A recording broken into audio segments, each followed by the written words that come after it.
Dear Papa Dudut, isang mapagpalang araw sa inyong lahat. Kakailanganin ko po na itago ninyo ako sa pangalang Cyril. Kasalukuyan ay 39 years old at ang kwentong ibabahagi ko sa inyo ay nangyari may 2 taon na ang nakakaraan. Matagal naming pinangarap ng asawa kong si Martin na magkaroon ng anak. Hindi naging biro ang pagbuo namin, lalo't alanganin na ang edad ko. Mas matanda sa akin ng 8 taon si Martin at halos 15 years din kaming naging magkarelasyon. Nung medyo bata-bata pa ako ay hindi namin nilagay sa listahan namin na magkaroon ng anak.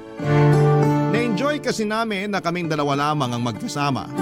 Lalo na sa tuwing nakikita naming nahihirapan sa responsibilidad sa mga anak ang mga kakilala namin. Ekis yun noon sa listahan namin, Papa Dudut. Hanggang isang araw noong lumagpas na ako sa 30. Naisip kong parang gusto kong magkaroon ng anak. Lalo na tuwing nakikita ko kung gaano ka-cute at kabibo ang mga pamangkin ko at mga inaanak. Natakot akong sabihin yon noong una kay Martin dahil alam kong ayaw niya ng anak. Pero bilang mabilis na tumatakbo ang oras para sa mga babae ay naisipan kong sabihin na rin yon sa kanya. Kinausap ko siya at nagulat ako nang malaman kong gusto na rin pala niyang magkaroon ng anak. Natuwa ako noong sinimulan na namin ang pagbuo at sinubukan namin ang lahat ng pwede at makakaya para masigurong may isisilang akong sanggol. Kaya lang tulad ng nasabi ko sa inyo ay naging alanganin nga ang lahat dahil sa edad ko. Mas nakadagdag pa sa hirap namin sa pagbuo dahil laging nakasampa sa barko ang asawa kong si Martin. Kaya naman nag-request ako sa kanya na magpahinga muna kahit 2 buwan para makabuo kami. At hindi nagtagal ay nakabuo na nga kami. Hindi ko makakalimutan kung paano namin nalaman ang tungkol sa pagkakabuntis ko.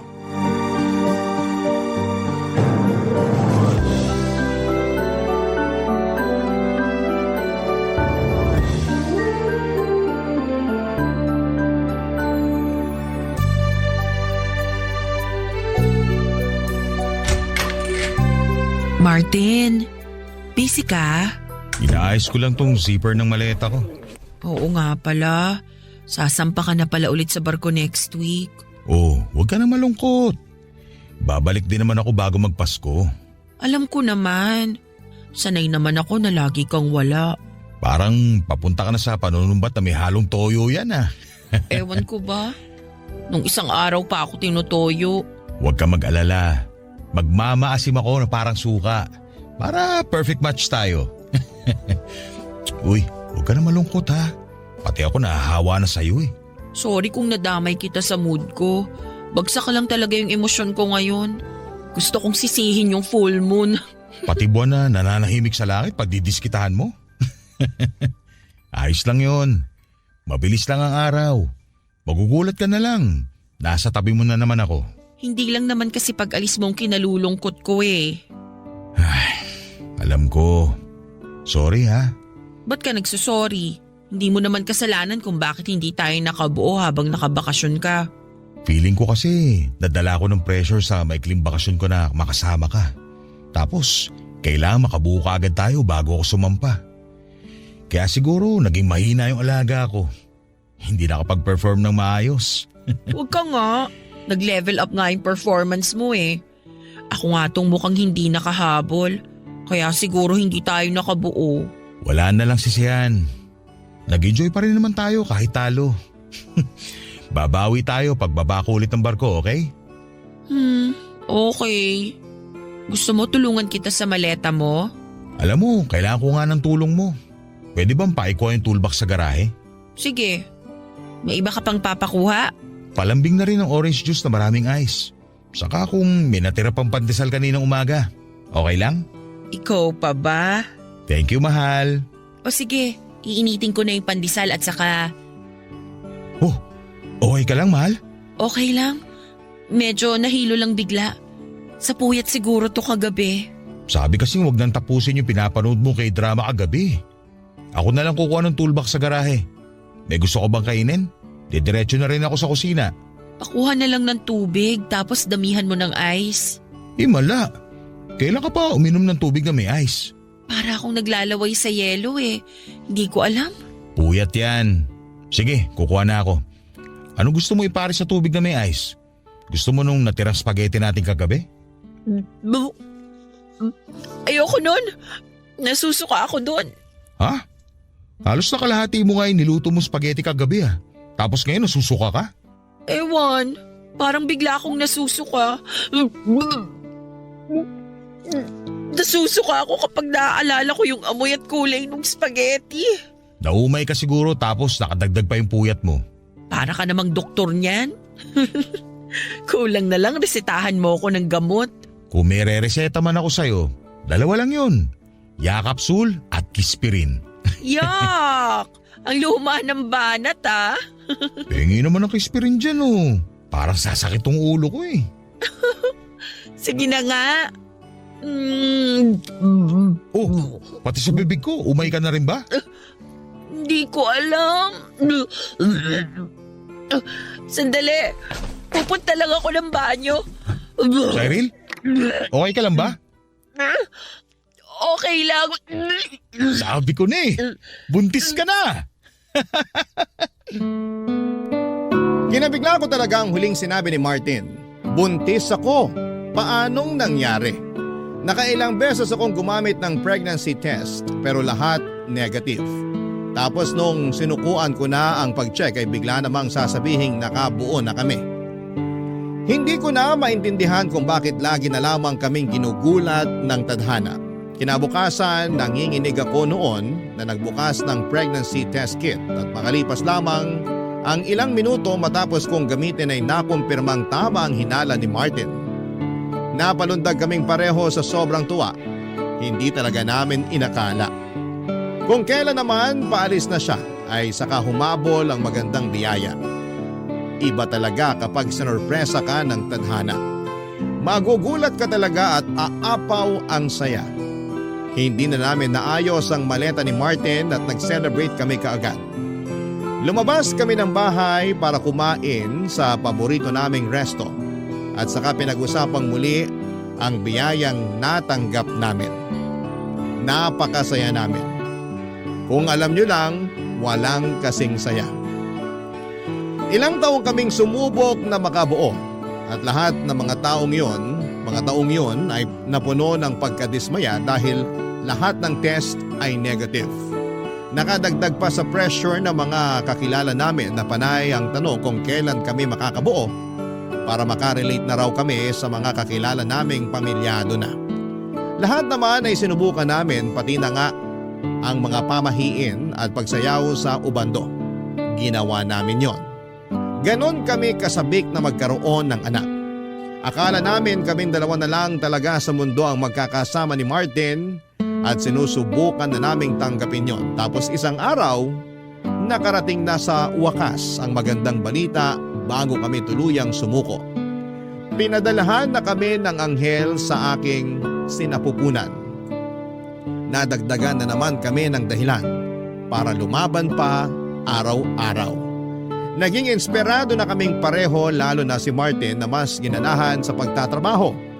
Mula nung nakasampa na siya sa barko, Papa Dudut.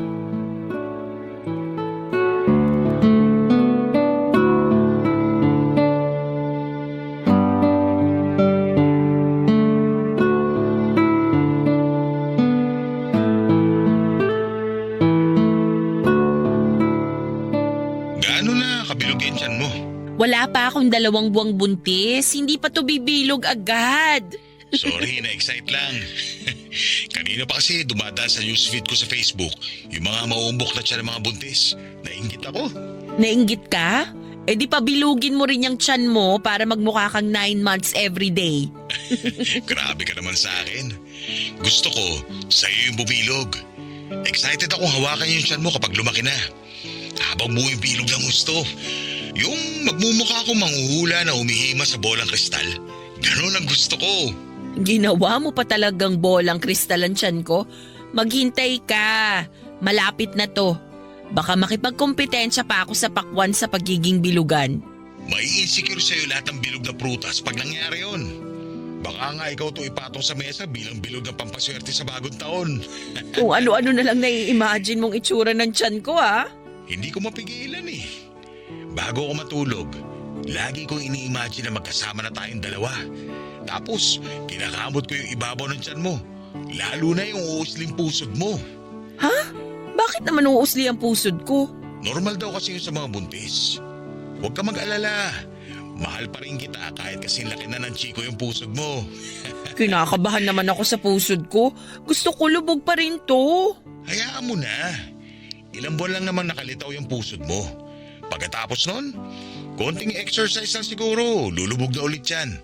Pwede na ulit pasukan ng mga dumi. Ang saya mong nilalait yung tiyan at pusod ko ha. Hindi kita nilalait. Kung alam mo lang kung gaano ka-sexy sa imagination ko, naku lang talaga. Kahit buntis ka, kakalabitin kita. Hoy! Huwag naman masyadong malakas ang boses mo dyan. Baka marinig ka ng mga katrabaho mo. Isipin nila, Gina lang ako sa kalabit anytime. Hayaan mo sila. Masaya ako eh. Ako rin naman, masaya. Sobrang saya. Para akong lumulutang ngayon sa totoo lang. Hoy, baka naman nasusobra ka na sa pag-inom ng mga gamot ha? Kaya pakiramdam mo, lumulutang ka na. I-check mo mabuti yung reseta. Baka mamaya, pusod mo na yung lumulutang-lutang dyan. Hindi pa rin talaga tayo tapos sa pusod ko, no? Ang sinasabi ko lang, mag-ingat ka sa mga iniinom mong gamot. Mahirap na. Lalo't first time mo magbuntis. Ayoko mapahama kayo ni baby. Okay lang kami. Huwag kang mag-alala dyan. Ilang beses kong kinausap yung doktor ko tungkol sa mga nireseta niyang gamot. Nirecord ko pa nga sa phone yung mga sinasabi niya para lang siguradong mabalikan ko kapag may nakalimutan ako. Okay, maganda yon. Maging maingat kayo dyan habang wala ako ha. Araw-araw akong tatawag sa'yo para kunwari, nasa tabi niyo lang ako. Nalungkot naman ako bigla. Huwag ka nang malungkot. Hindi yan maganda sa anak natin. Dapat happy lang, okay? Ang saya lang kasi kung kasama kita ngayon dito sa Pinas habang nagbibilang ng araw kung kailan bibilog yung tiyan ko. At kung kailan uusli yung pusod mo. Nakakainis, panira ka talaga. Basta, uuwi ako kagad pag pwede na. Sabi ko nga nung nakaraan, di ba? Mabilis lang lilipas ang araw. Hindi mo mamamalayan, pababa na naman ako ng barko at pauwi na ulit sa'yo. Gusto ko yan. Hihintayin kita. Umuwi ka kaagad ah. Uuwi talaga ako kaagad. Lalo ngayon na may dagdag na akong dahilan para umuwi. Ang baby natin? Yung pusod mo. Nakakainis to.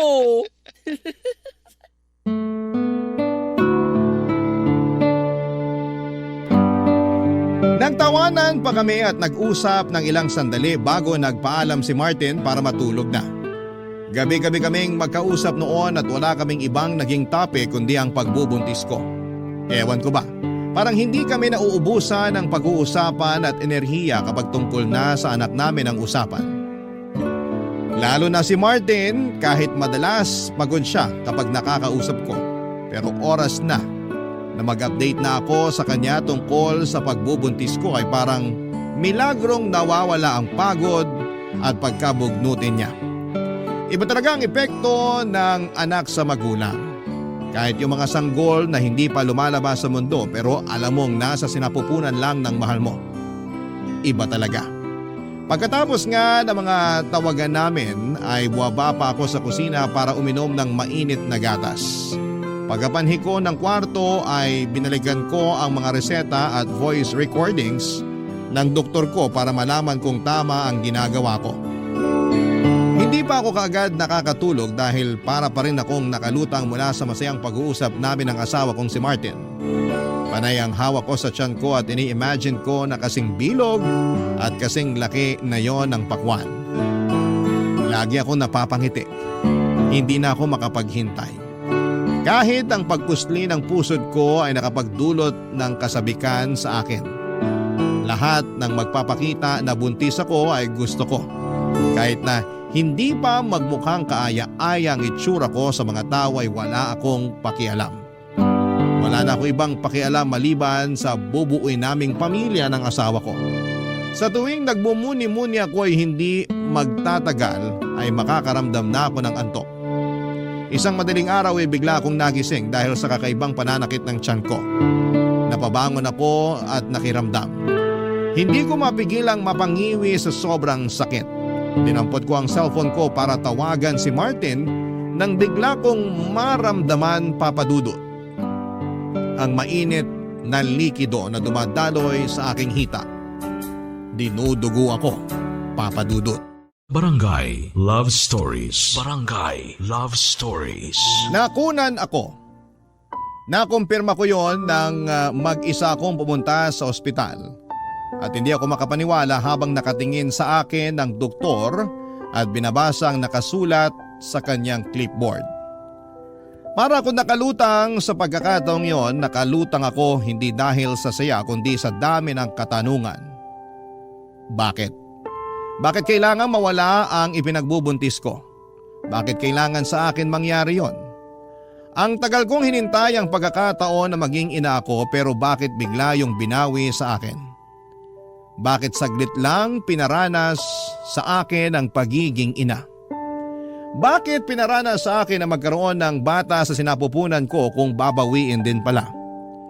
Ano bang nagawa kong pagkakamali? Ano bang kasalanan ang nagawa ko para karmahin ako ng ganon? Parang hindi naman tama yon. Parang gusto lang akong pahirapan pa ng Diyos. Sa sakit na nararamdaman ko noong mga oras na yon ay sinisisi ko na ang Diyos. Tuliro na ako ng mga oras na yon. Naisip ko na hindi pa ba sapat yung mga taon na punong-puno kami ng stress at kalungkutan na mag-asawa dahil hindi kami makabuo. Pag-uwi ko galing sa ospital ay inasikaso ang lahat ng pwedeng asikasuhin sa bahay para mawala sa isipan ko ang pait ng pagkawala ng anak ko. Hindi ko sinabi kay Martin ang masamang balita. Parang may nagpapatikom ng bibig ko para hindi yon sabihin sa kanya. Hindi ko kayang sabihin sa kanya ang totoo lalo't may suicidal tendencies si Martin. Dala ng depression ito. Isa pa yung naging pasakit sa akin. Paano ko sasabihin ang masamang balita sa kanya? Napakasaya na niya noong nalaman na magkakaanak na kami. Naging bihira ang atake ng depression niya, pero paano kapag nalaman niyang nawala na ang dahilan ng saya na nararamdaman niya? Baka kung ano ang gawin niya sa sarili niya. Noong mga taon na sinusubukan namin pero hindi kami mapagbigyan ng ilang beses na nagtangka si Martin na tapusin ang sarili niyang buhay dahil sa depression dala ng hindi namin pagkakaroon ng anak. Napansin ko na grumabe yung mga atake niya noong mga panahong hindi kami makabuo. Iniisip ko pa lamang kung ano ang pwede pa niyang magawa na hindi maganda oras na malaman niyang nawala na ang bata na nasa tiyan ko na kinakasabikan niya. Kaya naman, nagpa siya akong hindi yon sabihin sa kanya, Papa Dudut.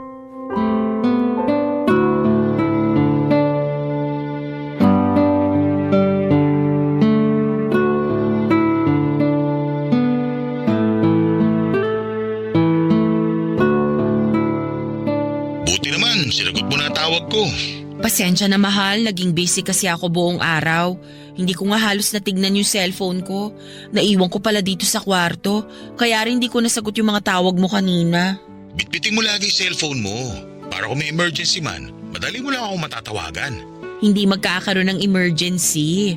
Tatablahin ko lahat ng mga negative vibes sa buhay natin. Safe ako, huwag kang mag-alala. Pero yung anak natin, gusto ko safe din siya. Basta, huwag kang mag-alala. O ano, kumain ka na ba? Kakain pa lang. Hinihintay ko lang yung mga kasamahan ko para sabay-sabay na kami. Ikaw ba? Hindi pa ako nagugutom eh. Ayos pa naman ako. Nakarami rin ako ng kinain kaninang umaga. Ay, hindi pwede ang ganyan. Tandaan mo, dalawa na kayo ng anak natin na kailangan ng lakas. Kumain ka para sa inyong dalawa. Sige, after nitong video call natin, saka ako sasandok ng kanin at magpapainit ng tinapa. Huwag masyado sa tinapa. Hindi naman maganda yun. Inuubos ko lang para hindi na matambakan sa ref ng mga lumang ulam. Kumain ka rin ng gulay. Damihan mo. Magpapadala ako mamaya ng extra pera para makabili ka ng gulay na kakainin nyo ni baby. Punuin mo yung ref para makarami kayo ng gulay. Sige. Kamusta ba si baby natin? Okay naman siya, mahal. Makulimlim ba dyan? Kasi dito sa Pinas, lagi na lang makulimlim kahit hindi na tag-ulan. Hindi naman makulimlim. Maaraw pa rin. Wala namang masakit sa'yo. Anong sabi ng doktor nung huling check-up mo? Okay naman. Buti maayos ang internet mo dyan, ano? Kasi kapag nasa gitna kayo ng dagat, pahirapan sa maayos na signal. Maayos yung internet namin dito. Kailangan eh. So, anong sabi ng doktor mo? May kailangan bang bilhin na gamot?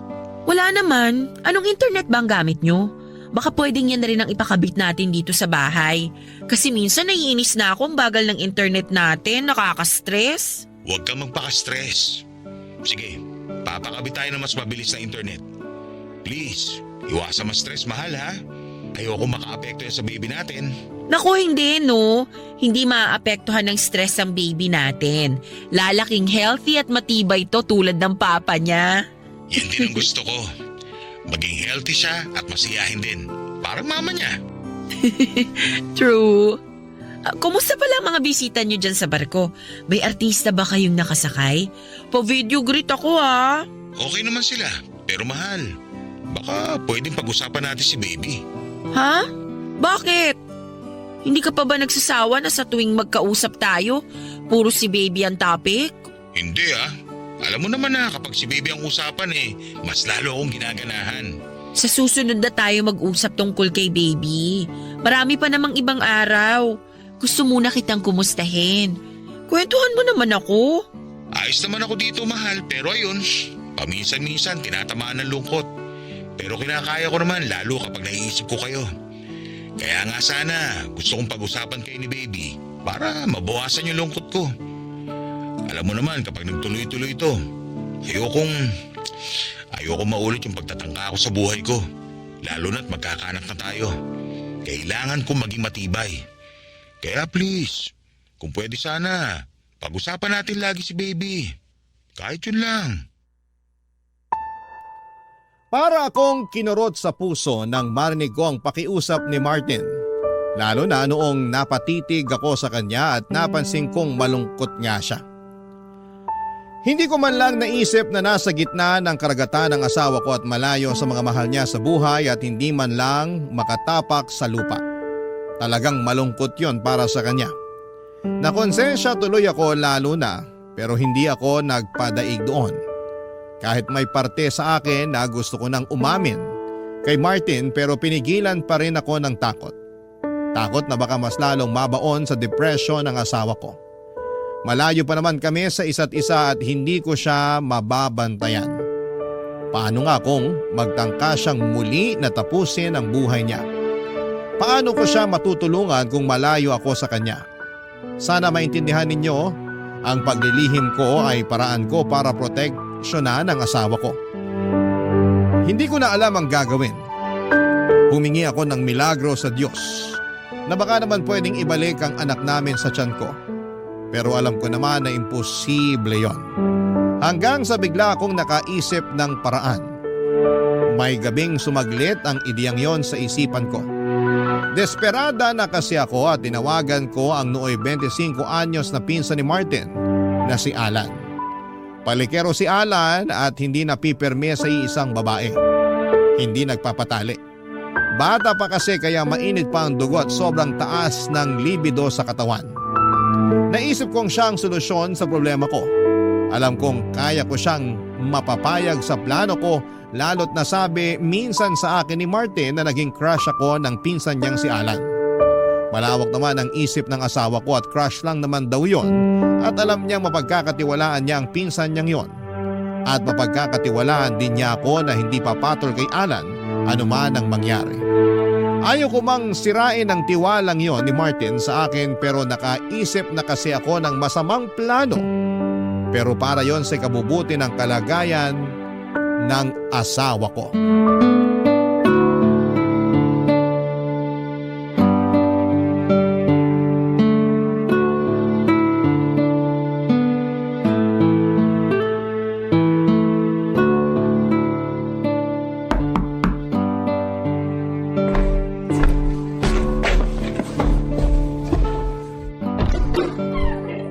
Hello, Alan.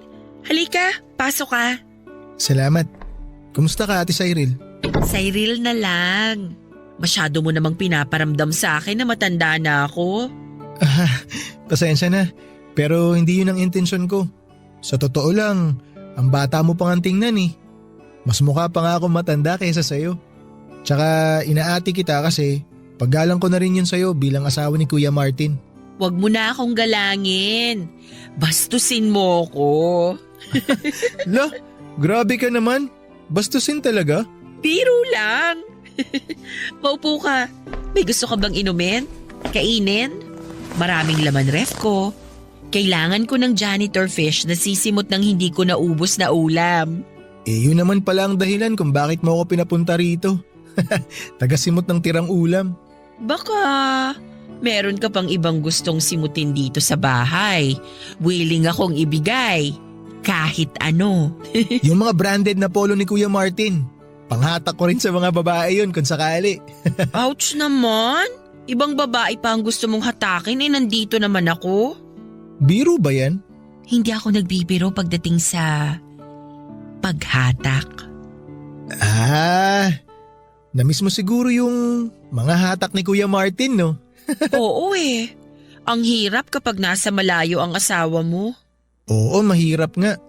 Lalo na siguro kay Kuya Martin. Sobrang sabik na yun sa mga hatak mo. Huwag na nating pag-usapan ng Kuya Martin mo. Baka makagat na nun ang dila niya kakaalala natin sa kanya. Nakagat ko nga bigla dila ako eh. Baka ako naalala niya. Malambot siguro yung dila mo, no? Malikot ba yan? Ha? Bakit naman biglang naging interesado ka sa dila ko? Wala naman. Natanong ko lang. Yung dila kasi ng Kuya Martin mo, maliit, saka mabagal, hindi makasabay. Ayoko ng ganon. Maliit nga dila ni Kuya Martin. Kaya laging parang nabubulol yun kapag napapahaba na yung usapan eh. Mahaba ba, Alan? Mahaba ang alin? Ang pasensya mo sa mga tulad kong may edad na. Huwag mong isipin na may edad ka na. Ang hot kaya ng babae kapag tumatanda na, mas nagiging maalaga kasi sa sarili, tsaka mas mature mag-isip, tsaka mas batak sa ano. Alam mo na. Oo, batak. Sobra. Nakasubo ka na ba ng babaeng mas matanda sa'yo? Hindi pa nga eh.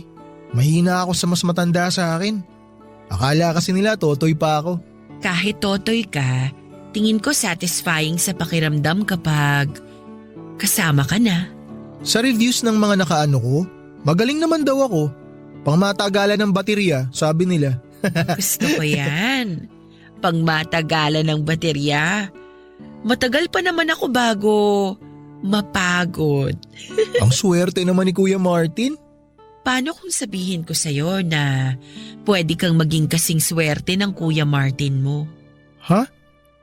Anong ibig mong sabihin? Baka gusto mong masubukan baterya ko. Hindi pa kinakalawang at fully charged ngayon to.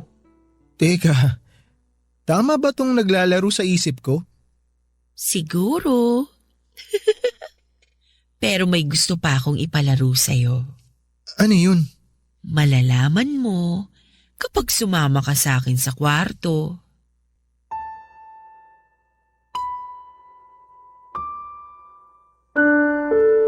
Nakailang beses na napalunok si Alan. Alam kong excited na siya sa tukso na yon.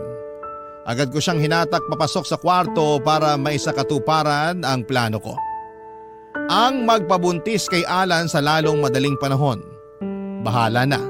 Kahit na diring-diri ako noon habang kahalikan siya ay tiniis ko.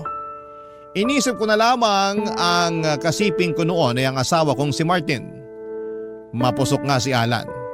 Pinagod niya ako buong gabi at sinigurado kong hindi niya ako titigilan. Hindi ako papayag, kailangan kong mabuntis agad sa buwan na yon. Pagkatapos namin ay nakaramdam ng konsensya si Alan. Paano raw kapag nalaman ni Martin ang lahat? Sinabi ko sa kanya na magiging lihim namin yon hanggang hukay. Sinabi ko sa kanya na gusto ko pang ulitin namin yon sa mga susunod na araw. Alanganin siya noon pero agad ko siyang hinalikan para mapa-oo siya. At pumayag naman siya. Alam kong sinabi ng doktor na huwag munang magpapabuntis dahil kakatapos ko pa lamang makunan. Hindi advisable. Sa unang pagkakataon ay hindi ako nakinig sa sinabi ng doktor ng mga oras na yon at hindi na ako naniniwala sa doktor dahil nung una ay sinunod ko naman ang lahat ng sinabi sa akin para maging makapit ang anak ko sa sinapupunan ko. Pero anong nangyari? Nakunan pa rin ako. Kaya lahat ng mga sumunod na galaw ko ay hindi ko na pinagbigay alam sa doktor. Hindi na rin ako nag-follow up check-up after kong makunan. Mas kilala ko ang katawan ko. Alam kong pwede ko pang puwersahin ang katawan ko para makabuo ako sa tulong ni Alan. Papadudot, hindi nga pala nalaman ni Alan na nabuntis ako ng asawa ko. Pinagpasyahan kasi namin mag-asawa na huwag ipaalam sa mga kamag-anak namin na buntis ako para hindi ako ma-stress at ma-pressure sa paglapit nila sa akin. Mabuti na lang pala at walang nakaalam sa ipinagbubuntis ko maliban sa amin ni Martin. Dahil doon ay madali kong nahatak si Alan para makibahagi sa plano ko na muling magpabuntis. Papadudot. Barangay Love Stories. Barangay Love Stories. Palihim ang naging pagpunta ni Alan sa bahay. Wala namang nakapansin isa man sa mga kapitbahay o kamag-anak. Magaling magtago si Alan. Kaya nga siya ang nilapitan ko, alam ko noon na marami siyang naging karelasyon na pinagsasabay-sabay niya. At hanggang sa matapos sila ay hindi siya nahuli ng kahit na sino sa mga yon. Kaya sakto si Alan para sa plano ko. Sinabi ko pa sa kanya na naka-pills din ako, kaya hindi siya dapat matakot na mabuntis niya ako. Pero sa totoo lang ay hindi ako gumagamit ng pills. Gumagamit ako ng mga gamot na nakita ko sa Facebook para mabilis akong mabuntis. Kung tatanungin ninyo kung nakokonsensya ba ako sa mga ginagawa ko noon ay hindi. Dahil gusto ko na talagang magkaroon ng anak. Pakiramdam ko ay patas lang ang ginagawa ko dahil binawi sa akin ang anak ko ng walang pasabi. Bakit naman ako makokonsensya, hindi ba? At ang ikabubuti ng asawa ko ang priority ko. Sa loob nga ng isang buwan ay halos inaraw-araw ako ni Alan. Ilang beses pa sa isang araw, kahit pagod na ako at parang wala nang maibubuga, ay pinilit ko pa rin ang katawan ko. Kailangan kong mabuntis kahit na ano ang mangyari. Wala naman problema yon para kay Alan, bata pa siya at totoong ganado at puno pa ang enerhiya na meron siya. Sigurado ring mabilis kaming makakabuo lalo't bata pa siya. Saka hindi rin problema kung magiging kamukha niya ang mabubuo namin. Para na rin kasi silang kambal ni Martin dahil magkamukha sila mula sa kilay at korte ng mukha. Si Alan talaga ang pinakamagandang candidate para maging ama ng ipinagbubuntis ko na gusto kong mangyari. Kaya lang noong lumagpas na ang isang buwan ay hindi pa rin ako nabubuntis. Na-pressure ako at mas lalo lang na-stress nang kausapin ako ni Alan tungkol sa nangyari sa aming dalawa.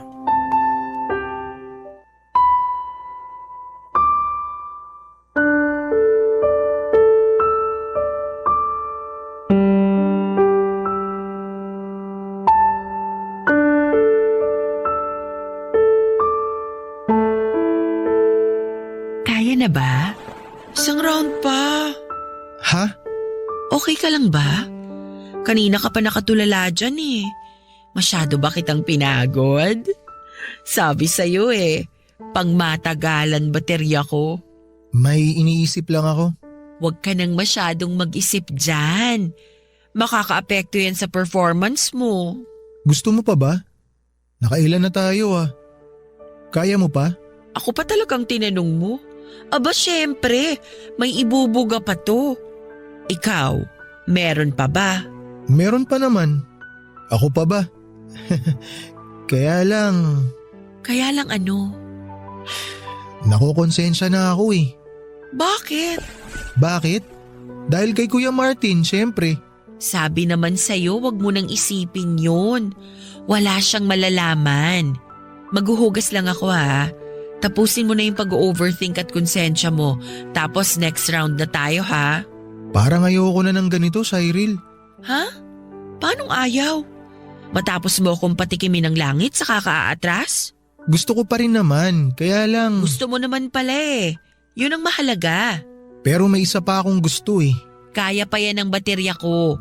Sabihin mo lang kung ano gagawin ko. Paano kaya kung maging tayo na lang? Bakit mo naman biglang naisip yan? Iba kasi yung connection natin sa kama eh. Naisip ko lang, ikaw pa lang yung na-experience ko na kakaiba. Sobrang kontento ako, ganun. Kaya nakakaselos nga si Kuya Martin eh. Kasi asawa ka niya. Makontento ka na lang sa ganito. Alam mo bang kapag magkarelasyon na, nababawasan na yung thrill sa kama. Mas maganda yung ganito. Patago.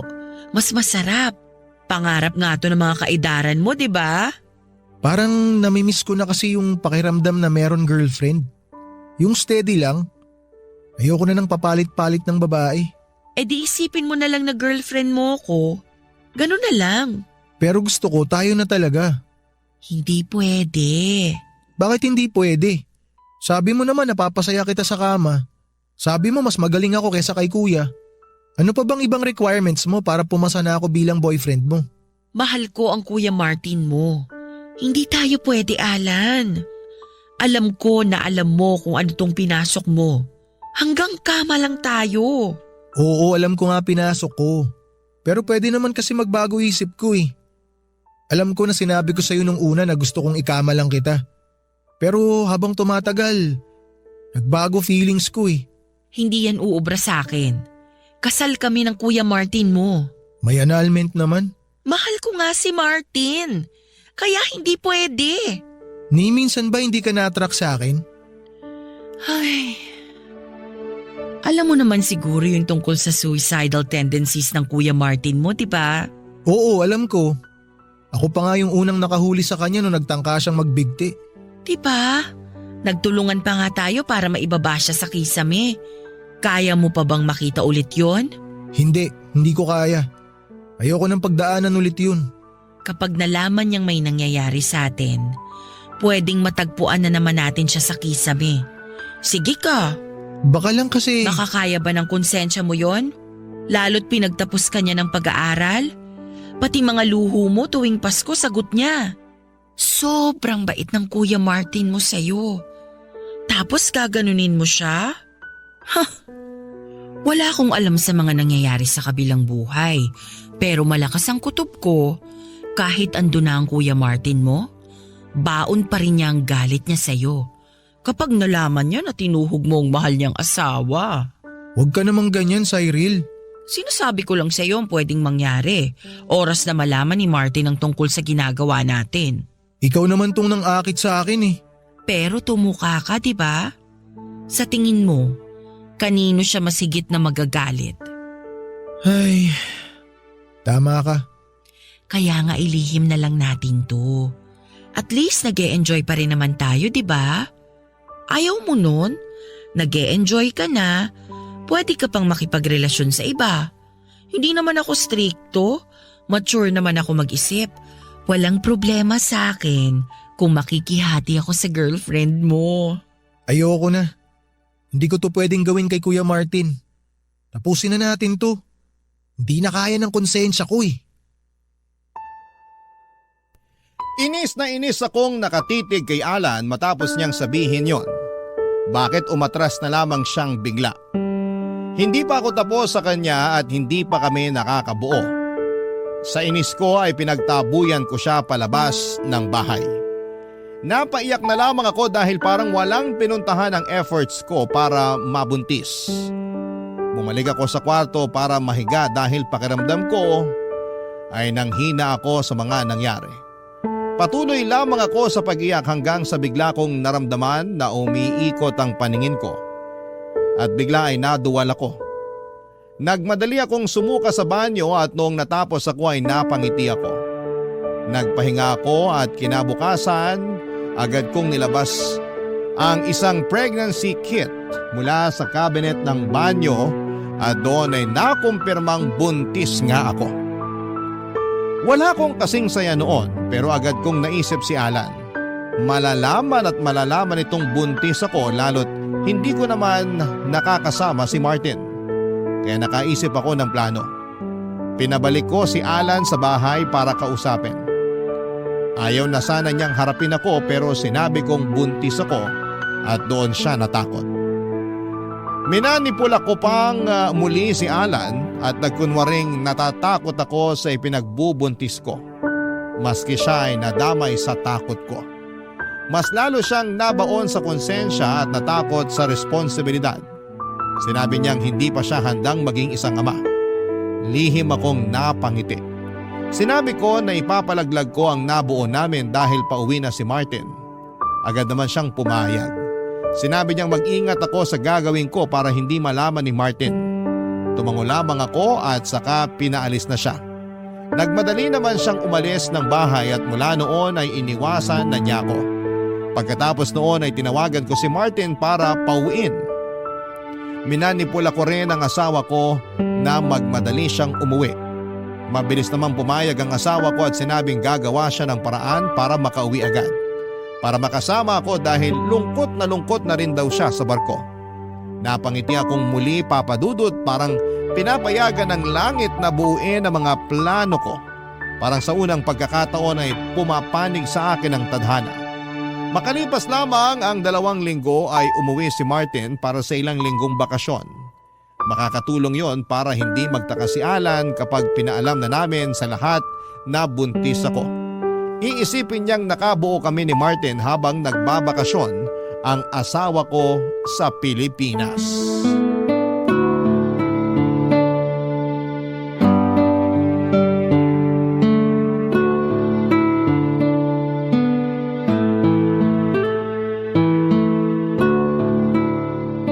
Sa wakas, nayayakap na kita. Payakap nga ulit. Huwag masyadong mahigpit. Baka maipit si baby. Maingat ako. Hayaan mo lang na mayakap kita. Namiss talaga kita eh. Ang lungkot kasi sa barko.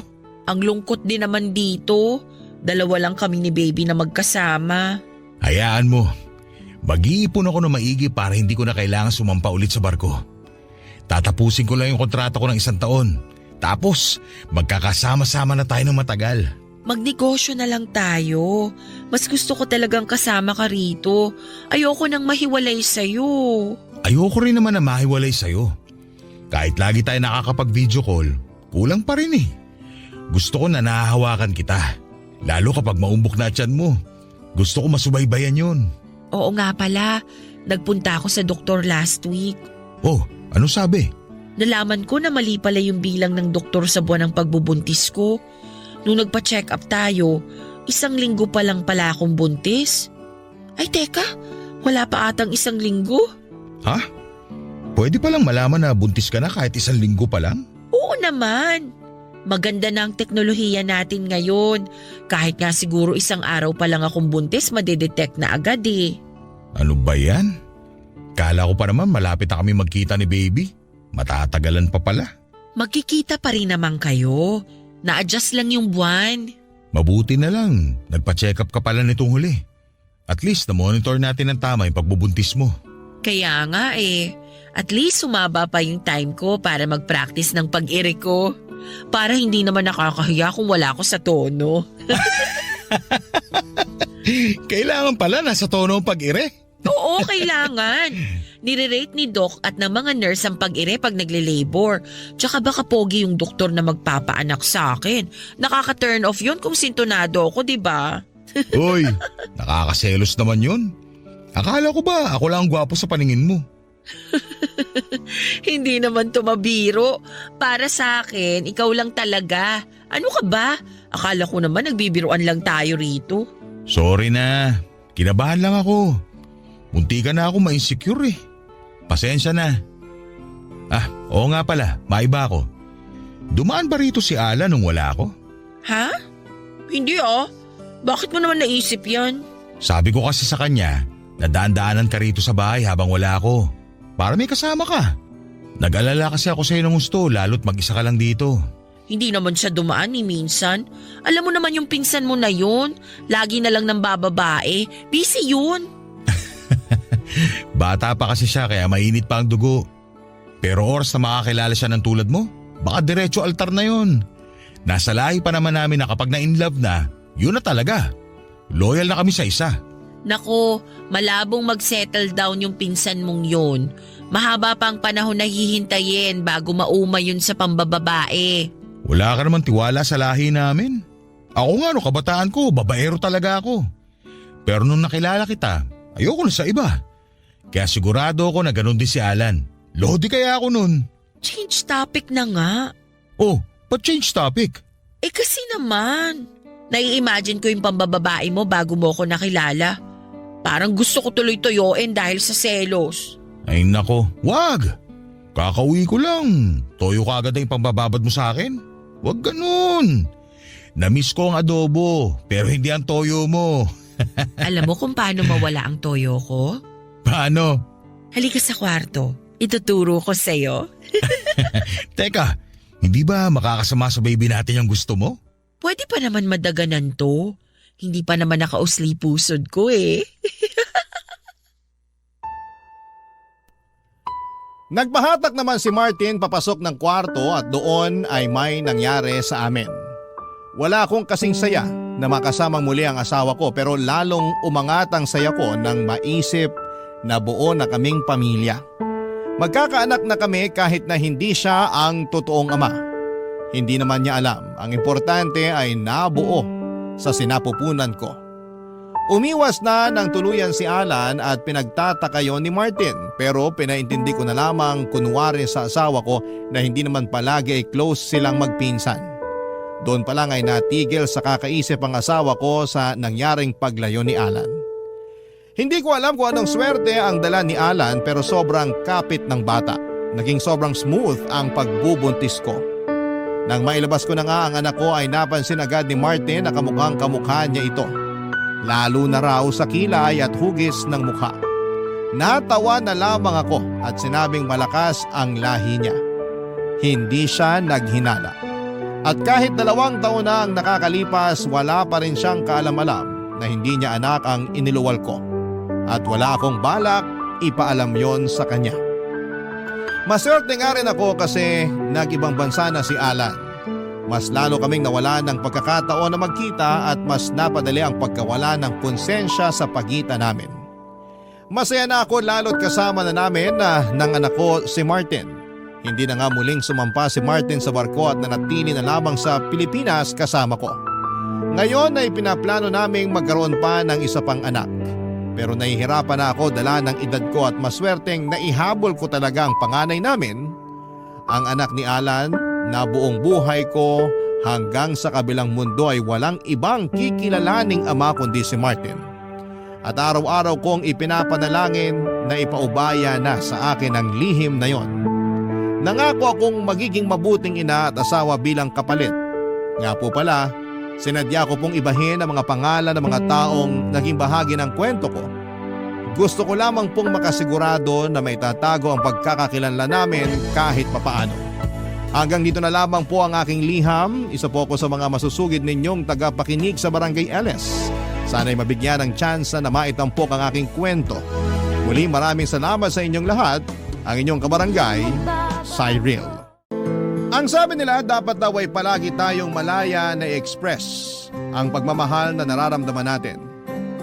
Hindi dapat nabibigyan ng limitasyon ng bawat galaw pagdating sa isang relasyon. Pero paano nga kung may sitwasyon na hindi natin kayang kontrolin at kailangan na lang nating sumunod sa kung saan patungo ang relasyon na meron tayo? Hanggang kailan nga ba tayo dapat maniwala sa salitang pagmamahal?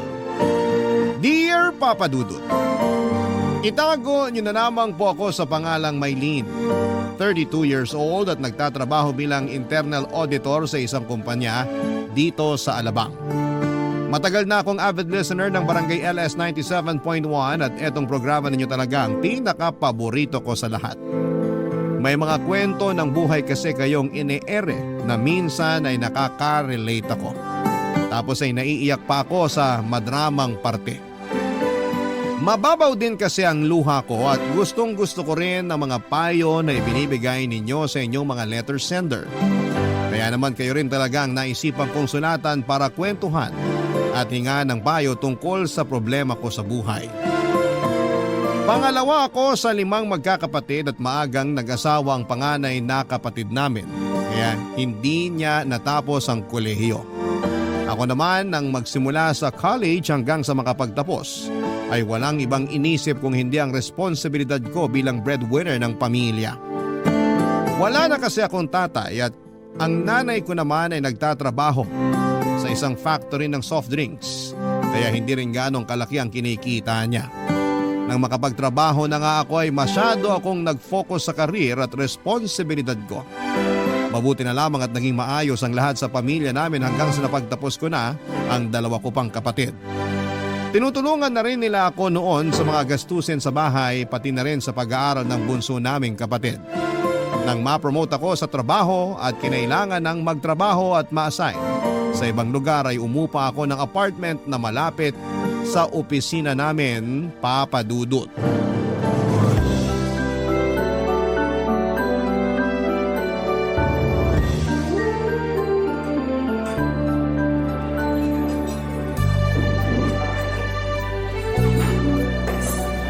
Ay, ang tagal namang iserve ng in-order kong pagkain. Nagugutom na ako. Sana pala sa ibang restaurant na lang ako nag-dine-in, hindi dito. Maylin? Noah? Nakakatuwa, nakita kita dito. Kumusta ka na? Ayos lang naman ako. Ikaw, kumusta ka na? Ayos lang din naman ako. Pwede bang makishare ng table sa'yo? O may hinihintay ka na kasama? Wala naman akong ibang kasama. Okay lang na mag-share tayo ng table. Salamat. Upo na ako Grabe. Ang tagal na rin mula nung huli tayo nagkita. Oo nga eh. Pagka-graduate natin ng college, nawalan na rin ako ng balita sa'yo. Nagtrabaho din kasi ako abroad. 6 na buwan lang pagkatapos ng graduation natin. Ang bilis lang din kasi naasikaso ng mga papeles ko kaya nakaalis kaagad ako ng bansa. Talaga? Gano'ng katagal ka nagtrabaho sa abroad? Saglit lang din naman, mga 3 taon lang. Pagkatapos ng kontrata ko, hindi na ako nag-renew. Ang hirap din kasi magtrabaho sa ibang bansa eh. Hindi ko kinaya yung pagiging homesick ko nun. Kahit siguro ako mapapauwi na maaga pag sinubukan ko magtrabaho abroad. Ang hirap kaya na malayo sa pamilya na matagal. Buti sana ko nasa ibang probinsya dito sa Pilipinas eh. Kapag may emergency at kailangan mo silang puntahan, hindi ka masyado mahihirapan. Kaya nga hindi na talaga ako nag-renew ng kontrata ko. Pero maiba ako. Ang laki na talaga ng pinagbago mo ngayon ha. Mas lalo kang gumanda. Uy, hindi naman. Grabe ka ha. Ikaw naman, bolero ka pa rin hanggang ngayon. Alam mo naman na hindi ako bolero. Oo, alam ko. Pero ikaw din naman, ang laki na rin ng pinagbago mo. Hindi na ikaw yung patpati na Noah na kilala ko dati. Medyo na-addict din kasi ako sa pag-workout lalo na nung nagtatrabaho pa ako sa ibang bansa. Yun bali yung ginagawa ko kapag nai-stress ako o kaya na-homesick. Hanggang ngayon, kahit dito na ako sa Pilipinas nagtatrabaho, hindi na nawala yung workout routine ko. Nice! Ang ganda talaga ng resulta sa katawan mo. Salamat. Malaki rin talaga yung naitulong ng workout sa akin lalo na nung mga panahon na nung kakahiwalay pa lang natin. Sorry Noah. Hindi rin naman naging madali sa akin yung hiwalayan natin eh. Matagal naman nang nangyari yun, tsaka mas naiintindihan ko na lahat ngayon na hindi na tayo mga estudyante. Ay, teka, bakit nga pala mag-isa ka ngayon dito sa restaurant? May kasama talaga dapat ako kaya lang hindi niya ako sinipot. Boyfriend mo? Naku, hindi. Wala akong boyfriend. Kaibigan ko kasama sa opisina. Ikaw, may kasama ka ngayon? Wala rin akong kasama na darating ngayon. Okay. Mag-isa ka rin. Pero girlfriend meron? Wala akong girlfriend. Huwag kang mag-alala, single ako. Kaya walang mga away sa'yo kahit sino pang makakita sa ating dalawa dito sa resto. Papadudot nang makapagtapos ng pag-aaral ang 2 kapatid ko at nakakatulong na sila sa mga gastusin sa bahay, doon na nagsimulang gumaan kahit paano ang buhay namin. Hindi na nga rin namin noon pinagtatrabaho sa factory si nanay kasi minsan na siyang inatake ng mild stroke sa trabaho. Mabuti na lamang at naisugod kaagad siya sa ospital at mabilis siyang nakarecover. Matapos nga po ang insidente ay nagkasundo kami. Nasa bahay na lamang siya. At nang magsimula na nga na gumaan ang buhay namin ay doon ko naisip na siguro'y oras na para sarili ko naman ang maging masaya. Si Noah nga pala ang first love ko. Pareho naming first time na pumasok noon sa isang relasyon. Magkaklase kami sa isang minor subject noong second year college hanggang sa maging magkaibigan kami.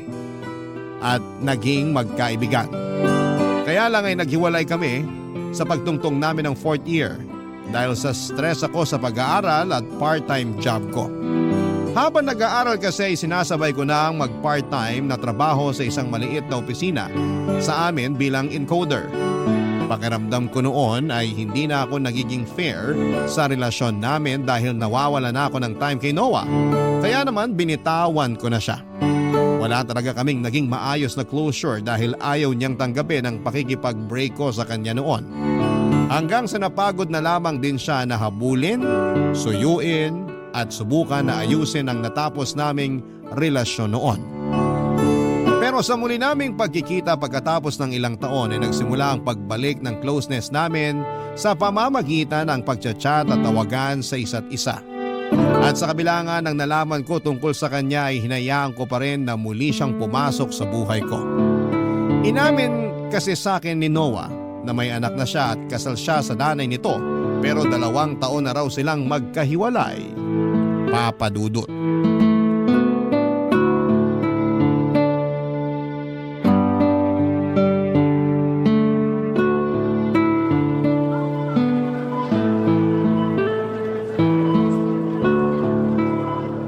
Uy, Maylin. Thank you sa pagsama mo sa akin na mag-grocery ngayon, ha? Wala yun. Hindi rin naman ako busy kaya okay lang na samahan kita dito. Wala ba kayong lakad ngayon ng boylet mo? Ha? Sinong tinutukoy mo? Ito naman, maang-maangan.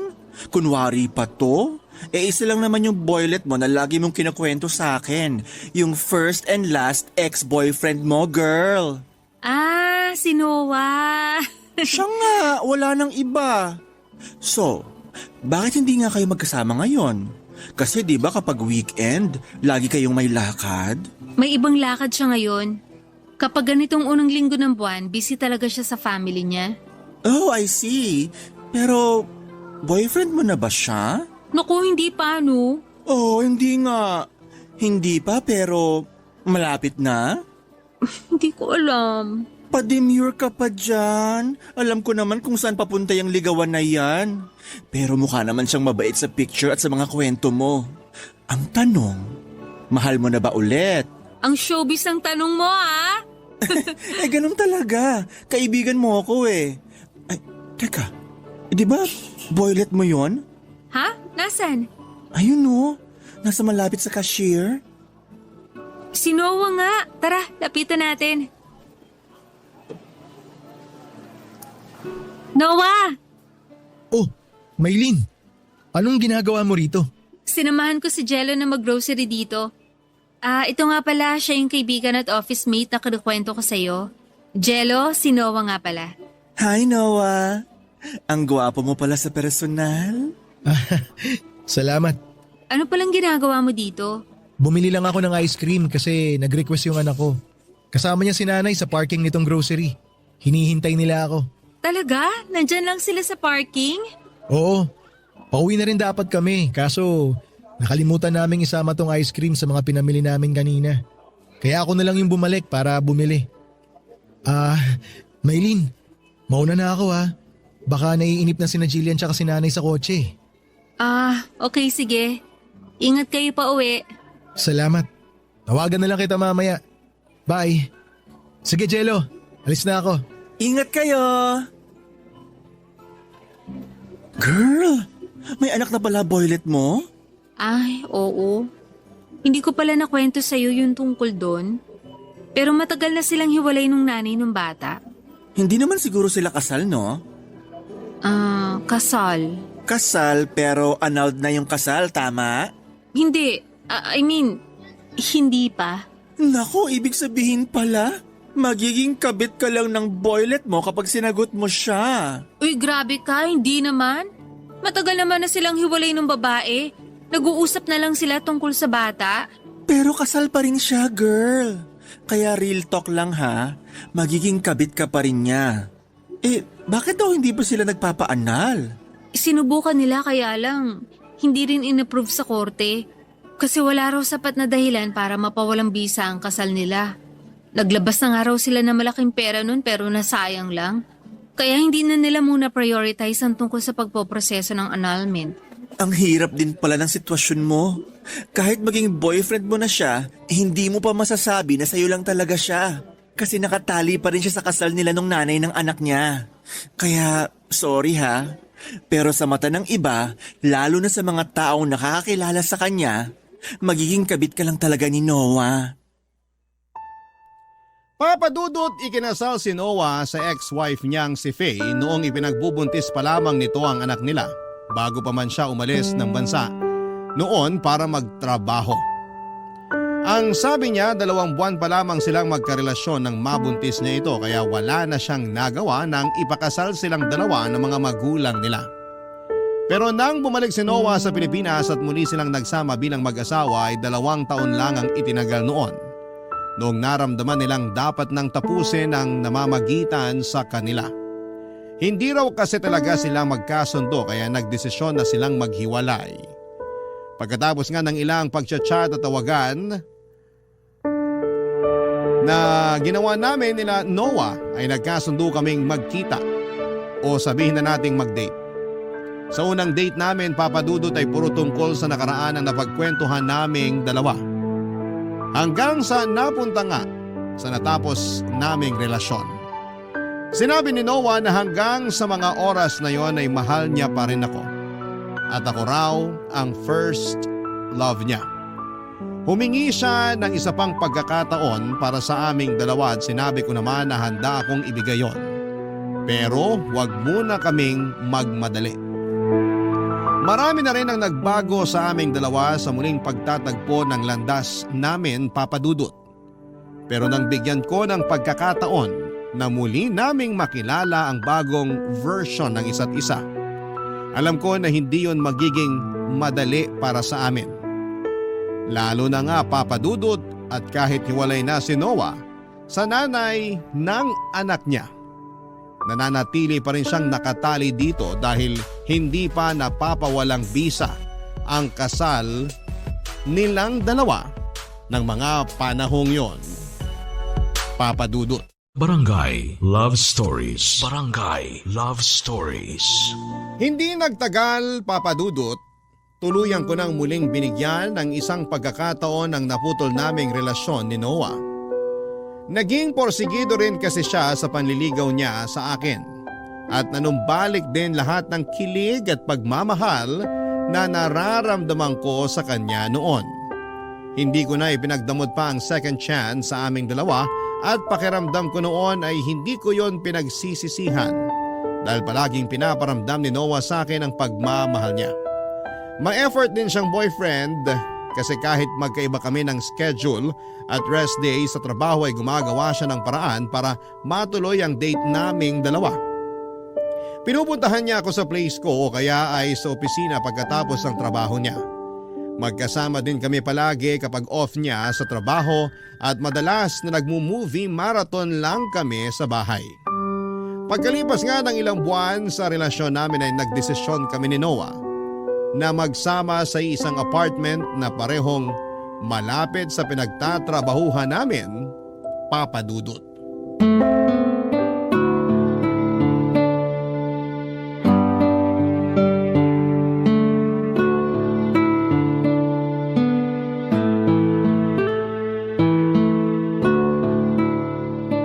Ang konti lang pala ng dala mong gamit dito sa nilipatan yung bahay ni Noah. Hindi naman kalakihan tong titirhan namin, kaya hindi na ako masyado nagdala ng maraming gamit. Uy, malaki na ang bahay na to para sa 2 tao, no? May second floor at terrace pa. Tapos ang luwag pa ng garahe sa labas. Ang swerte nga namin eh, kasi ang mura lang ng upa rito.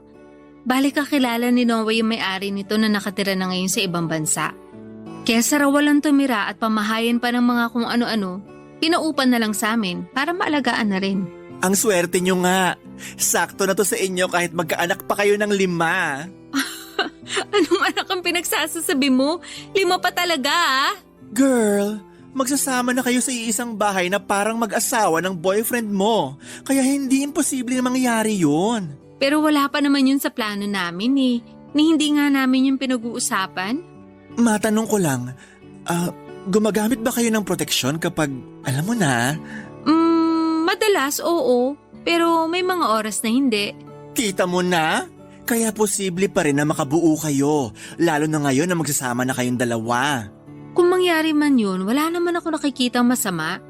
Sabi mo nga, magsasama na kami na para mag-asawa. Magsasama na kayo na parang mag-asawa kahit alam natin na may asawa pa rin siyang iba. Jello? Mapupunta na naman ba sa topic na yun yung usapan? Sabi ko naman sa'yo matagal na silang hiwalay ni Faye. Hindi lang talaga nila priority na i-process ang annulment sa ngayon. Hindi sa ayaw nilang mapawalang bisa yung kasal nila. Ayaw lang muna nila maglabas ng malaking pera. Sorry na open ko pa ulit yung tungkol doon.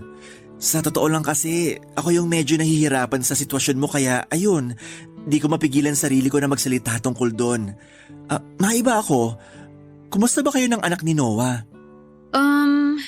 Hindi ko pa nakikilala o nakikita ng personal yung anak niya, pati yung nanay niya. Ano? Talaga ba? Oo. Girl, halos 1 taon na kayo ng boyfriend mo at eto na nga, magsasama na kayo pero hindi ka pa niya na ipapakilala sa pamilya niya? Ay, oo nga. Paulit-ulit. Sorry naman, nagulat lang talaga ako. Akala ko may meet and greet with the fam nang naganap. Hindi naman na kasi kayo mga bata para hindi ka pa niya ipakilala sa pamilya niya. Wala pa nga nangyayari na ganun kasi ang sabi niya, ayaw pa raw ni Faye na may makilalang ibang babae ang anak nila. Ayaw niya kasi umaasa pa siya magkakabalikan pa sila ni Noah? Hindi naman sa ganun. Siguro kasi ayaw niya lang mabigla yung bata. Kung si Noah lang ang masusunod, matagal na raw niya akong gustong ipakilala sa anak niya. Pero syempre, bilang respeto sa nanay ng bata, nagkasundo sila na wag na lang muna. Bakit naman kahit sa nanay ni Noah hindi ka pa maipakilala? Conservative at religious kasi yung nanay niya. Tsaka hanggang ngayon, umaasa pa rin na magkakabalikan pa sina Noah at ex-wife niya. Naniniwala daw siya na ang 2 taong pinagbuklod ng simbahan hindi kailanman dapat na paghiwalayan ng sinumang tao o anumang dahilan. Grabe girl, ako ang nahihirapan sa sitwasyon mo. Pero alam ko naman na masaya ka at sigurado ako na mahal ka ni Noah. Kaya susuportahan ko pa rin mga desisyon na ginagawa mo para sa ikagaganda ng relasyon nyo.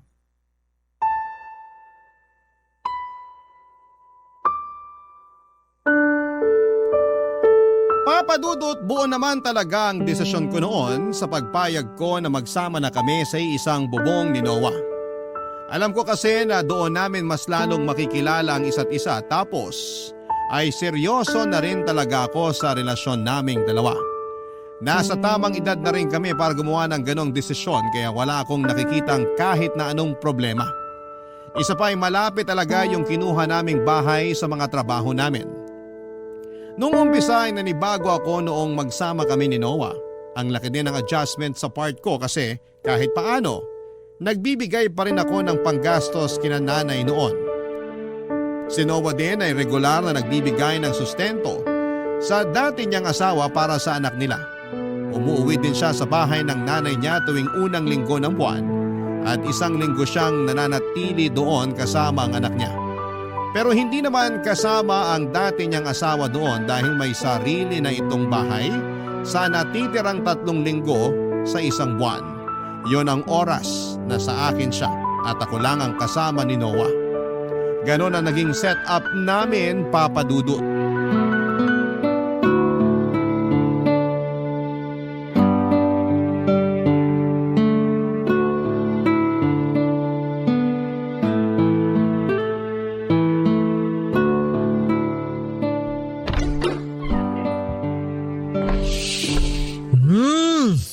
Ang bango naman ng naaamoy ko. Be, nakauwi ka na pala. Sorry kung medyo na-late ako ha. Na-traffic na naman ako. Okay lang. Friday kasi ngayon kaya traffic talaga. Mabuti na nga lang rest day ko tuwing Biyernes. Kaya hindi ko na-experience yung ganyan traffic. Naiinggit nga ako sa rest day mo eh. Friday at Saturday. Sana nga hindi na magbagong schedule ko hanggang katapusan ng taon eh. Ang hirap pa naman mag-adjust ng gising kapag biglang nagpalit. Hindi na magbabago yan. Sure ako hanggang matapos ang taon, same pa rin sked mo. Tsaka di ba sabi mo, kapag maganda ang performance mo sa trabaho, mas nauuna ka makapili ng magiging schedule ng shift mo? Oo, ganun nga ang setup sa amin. Pero may mga pagkakataon din na nauunahan ako ng ibang may mas magandang performance at attendance sa trabaho. Ah, maupo ka na pala dyan. Patapos na rin ako dito sa niluluto kong chicken and pork adobo. Sabi ko na favorite ko yung naaamoy ko eh. Masisira na naman diet ko nito. Di ba ang usapan tuwing Biyernes walang magda-diet? Ay, oo nga pala. Babawiin ko na lang sa workout ko to bukas bago ako pumasok sa trabaho. Upo na ako ah. Sige lang, Napagod ako sa pagdadrive kanina. kumuha ka na rin ng kanin mo kasi mainit-init pa yan. Yun, mapaparami talaga kain ko nito. Ready na tong adobo. Ilalagay ko na dyan sa mesa. Lalo akong nagugutom, partida ha. Amoy pa lang yan ang adobo mo. Siguraduhin mo lang na itataob mo yung kaldero natin ha.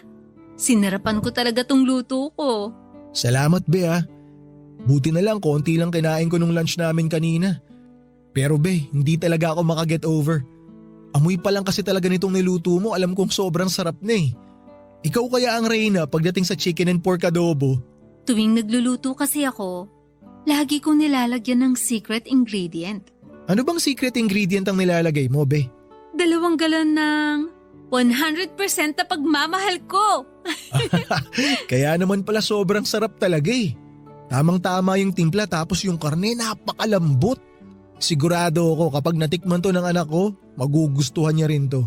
Pareho kami ng paboritong ulam nun eh. Ang dami palang namana sa iyo ng anak mo, no? Oo be, bukod sa kamukha ko siya, marami rin kaming pagkakatulad pagdating sa ugali. Mukhang magkakasundo rin kaming dalawa. Halos pareho lang din tayo ng ugali eh. Kailan mo pala ako balak ipakilala sa kanya? Darating din tayo dyan. Hinihintay ko lang na pumayag si Faye na makilala ka nung bata. Huwag kang mag-alala, medyo nakukwento naman na kita sa kanya eh. Talaga? Oo, Ano namang kinukwento mo sa anak mo tungkol sa akin? nakwento ko sa anak ko may special na babae sa buhay ko na laging nagpapasaya sa akin bukod sa kanya. Excited na nga rin siya na makilala ka eh. Ang sabi ko sa kanya, sa susunod magkikita rin kayo. Kaya huwag kang mag-alala be. Darating din yung oras na maipapakilala na kita sa anak ko.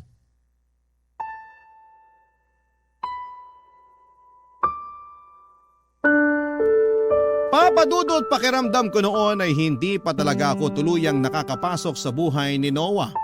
Oo, magkasama na kami sa isang bubong at para bang mag-asawa na rin ang turingan. Pero kasi ni minsan ay hindi niya pa ako napakilala sa anak o sa nanay niya. Ang sabi pa ni Noah, ayaw pa rin ng dati niyang asawa na ipakilala ang bata sa bago niyang karelasyon. Ayaw daw nito na makakilala basta-basta ang bata ng kung sino lang na babae sa buhay niya. In-explain naman ni Noah kay Faye na hindi ako basta sino lang sa buhay niya. Pero sa huli nirespeto niya pa rin ang desisyon nito na huwag muna akong ipakilala sa anak nila bilang bagong karelasyon niya. Bukod sa anak ni Noah ay hindi ko pa rin noon nakikilala ang nanay niya. Relihiyosa at konserbatibo daw kasi ang nanay niya at malaki daw ang respeto nito sa kasal at simbahan. Para sa nanay ni Noah, sagrado ang kasal at malaking kasalanan kung tuluyang mapapasawalang bisa ang kasal nila. Ilang beses nga rin daw nitong sinubukan na pag-ayusin sina Noah at Faye pero sa huli, hindi na raw talaga sila magkasundo. Kaya pareho na silang nagdesisyon na huwag nang magkabalikan, papadudot. Barangay Love Stories. Barangay Love Stories.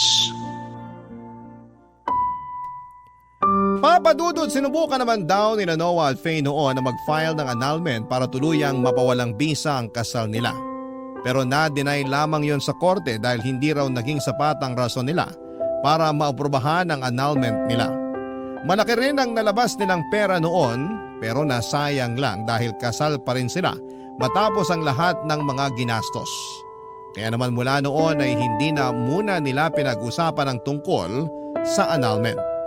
Mas marami rin silang dapat na i-prioritize pagdating sa mga gastusin, lalo na para sa anak nilang si Jillian.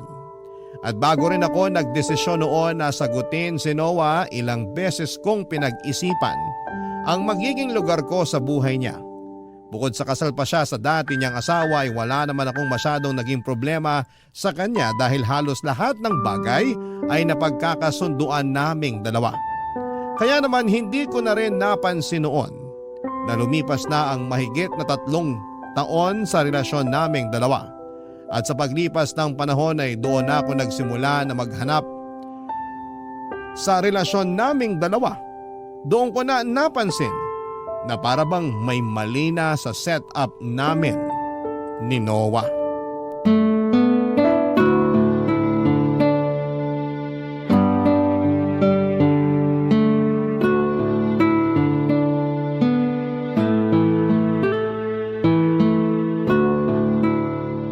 Oh girl, tapos ng shift mo ah. Bakit nandito ka pa sa office? Hinihintay ko yung tawag ni Noah eh. Mag-grocery kasi kami dapat ngayon bago umuwi ng bahay. Unang linggo nga pala ngayon ng buwan, kaya nakaschedule siya ron sa anak niya. Oo, pero dahil Sunday na ngayon, ihahatid niya na lang dun sa bahay ni Faye yung bata bago niya ako puntahan dito sa opisina. Nung Monday pa sila magkasama ng anak niya dun sa bahay ng nanay niya. Upo na nga muna ako dito sa tabi mo. Sabay na ako sa'yo paglabas mamaya pagdating ni Noah. Tumatawag si Noah. Sagutin ko lang saglit to ah. Sige lang girl. Hello, Be? Nasaan ka na? Be, sorry. Ngayon lang ako nakatawag. Papunta na ako dyan. Papunta ka pa lang? Oo, kasi kakahatid ko lang kay Jillian sa bahay ni Faye. Di ba kanina ka pa nag-chat sa akin na on the way na kayo ni Jillian sa bahay niya? Oo. Ibig sabihin ba, nagtagal ka pa sa bahay niya kanina? Hindi be, hindi ako nagtagal. Saglit lang kami ni Jillian doon. Bago kasi kami makarating sa bahay ni Faye, may nadaanan kaming bagong bukas na coffee shop. Gusto ni Jillian na dumaan muna kami ron. Nag-take out lang kami kasi nga may lakad pa tayong dalawa. Umorder kayo ng pagkain para may pasalubong ka sa ex-wife mo. Pasalubong ni Jillian yun sa mami niya. Kaya wag ka na mag-isip ng kung ano-ano dyan. O sige na, basta papunta na ako.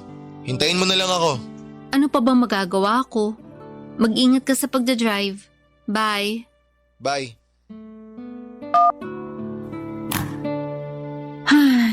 Oh, bakit parang ang lalim naman ng buntong hininga mo? Naiinip na kasi ako. Dapat kanina pa nandito si Noah eh. Pero papunta pa lang pala siya. Pero di ba nabanggit mo dati na hindi naman masyadong malayo yung place ng ex-wife niya dito sa opisina natin? Oo nga.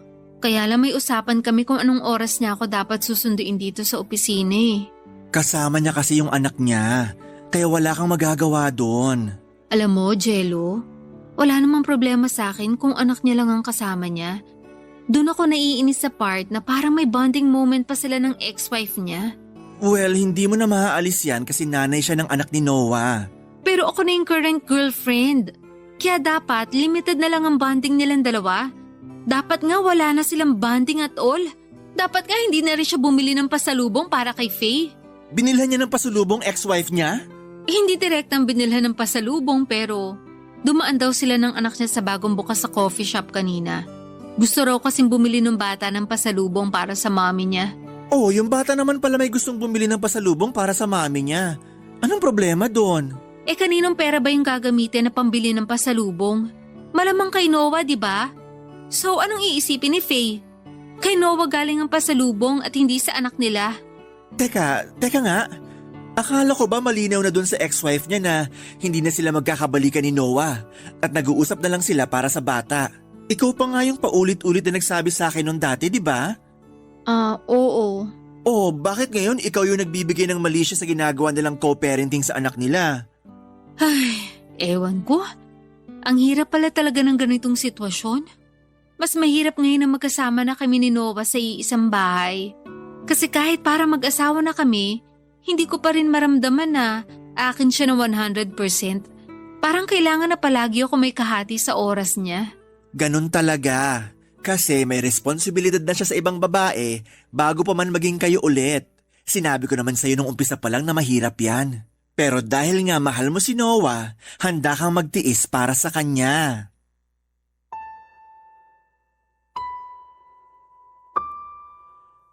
Papadudot aaminin ko na kahit 3 taon na kami ni Noah noon at ilang taon na rin silang hiwalay ng dati niyang asawa ay nagsiselos pa rin ako ng mga panahon na yon.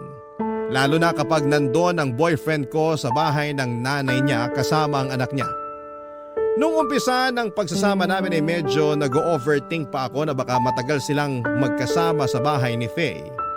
Si Noah kasi ang susundo sa anak niya mula sa bahay nito para sabay na sila ng bata na umuwi sa bahay ng nanay ni Noah. Lahat yon ay inoorasan ko talaga para malaman kung gaano katagal siyang nagstay sa bahay ng dati niyang asawa. Nung umpisa dahil nagsiselos talaga ako kapag tapos na ang 1 linggo ay uuwi siya sa bahay na malamig ang pakikitungo ko sa kanya. Ang hirap kasing itago at kimkimin ang selos hanggang sa namamanhid na lamang ako at makasanayan namin ang ganong setup ng relasyon naming dalawa ni Noah. Kagaya nga ng sinabi ni Jello, ginusto ko rin naman ang ganong sitwasyon at tinanggap ko kung anumang responsibilidad meron si Noah, papadudot.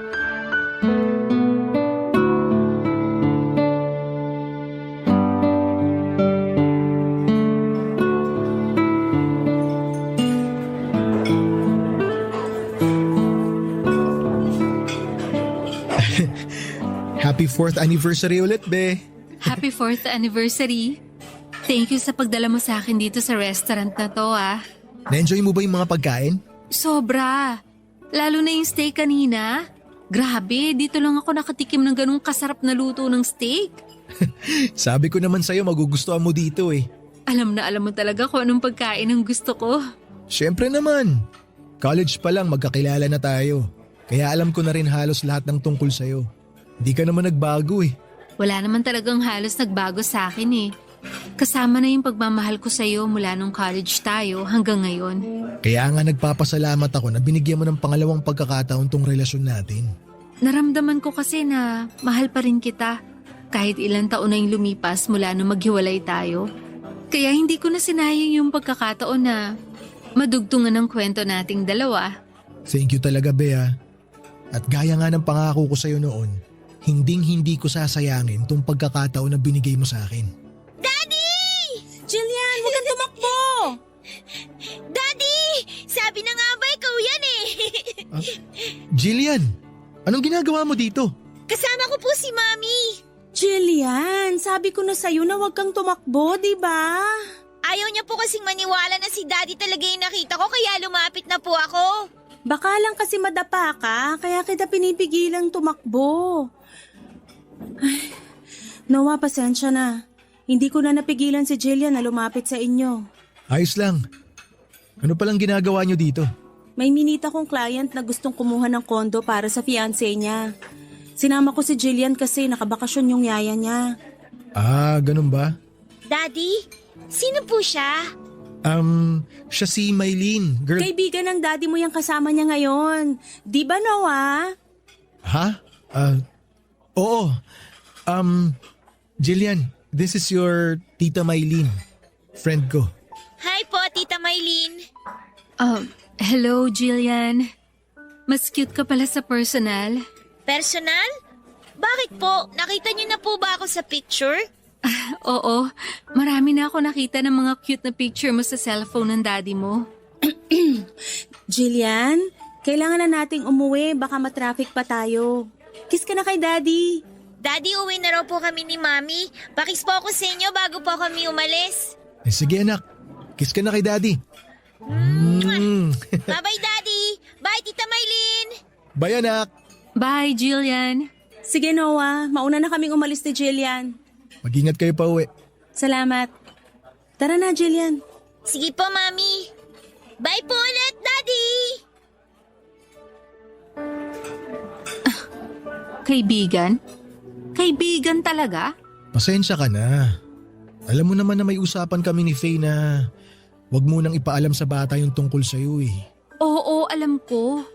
Nakakainis lang kasi na hindi mo na nga ako pinakilala sa anak mo bilang girlfriend mo, hindi mo rin ako pinakilala sa ex-wife mo. Sana pinakilala mo rin ako sa kanya na as a friend. Kilala mo naman si Faye sa mga kwento ko sa'yo, di ba? Naipakita ko na rin sa'yo mga picture niya. Kilala ka na rin niya.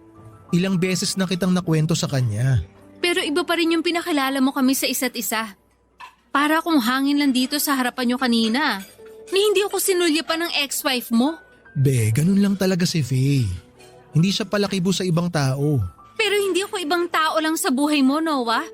At dapat alam yun ng ex-wife mo. Be, pasensya ka na talaga. Ano pa ba magagawa ko kung hindi pa ulit-ulit na magpasensya? Alam mo, sa totoo lang, nakakapagod na.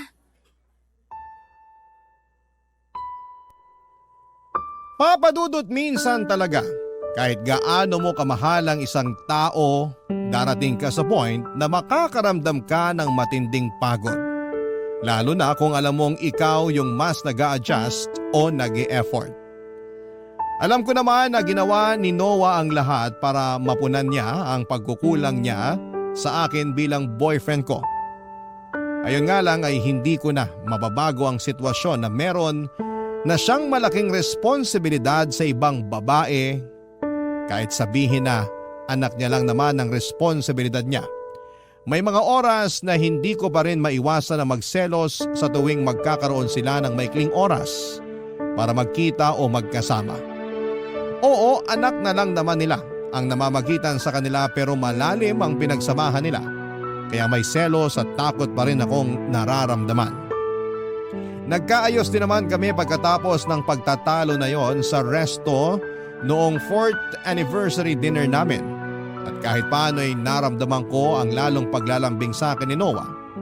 Siguro kasi alam niya na hindi rin talaga madali ang sitwasyon ko. Imagine 3 taon na kaming magkarelasyon pero hindi ko pa nakikilala ang nanay niya o ang anak niya. May parte sa sarili ko na parang hindi pa talaga ako parte ng buhay niya. Para bang nakasabit lamang ako. At minsan ay nasasaktan ako kapag may ibang tao na nagsasabi sa akin na kabit lang ako ni Noah. Kasi nga hanggang sa mga oras na ito ay may bisa pa rin ang kasal nila. Ilang beses lang naming pinag-usapan ang tungkol sa annulment nila at nauwi yon sa pagtatalo. Ang dating kasi ay pinipilit ko siyang asikasuhin ang annulment pero dahil nga sa malaking gastos ay hindi niya priority na gawin ang bagay na yon kaya naiinis ako. Ito talaga ang dahilan kung bakit po ako sumulat sa Barangay Love Stories dahil nahihirapan na ako sa relasyon naming dalawa. Kagaya nga ng nabanggit ko kanina ay hindi ko pa rin maalis sa sarili ko ang magselos at matakot na baka muling magkaayos si Noah at ang dati niyang asawa.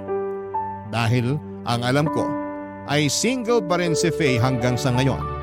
Natatakot po ako na mapunta sa walang relasyon namin na sobrang iniingatan at pinaglalaban ko. Pero dapat pa nga ba akong kumapit o dapat ko nang bitawan ang lalaki na pakiramdam ko ay wala naman akong balak na pakasalan kahit na kailan. Ngayon pa lamang Papadudot ay nagpapasalamat na ako sa payong maibibigay ninyo sa akin at ng ating mga kabarangay. Hanggang dito na lamang din po ang sulat ko. Ang inyong forever kapuso at kabarangay, Mylene.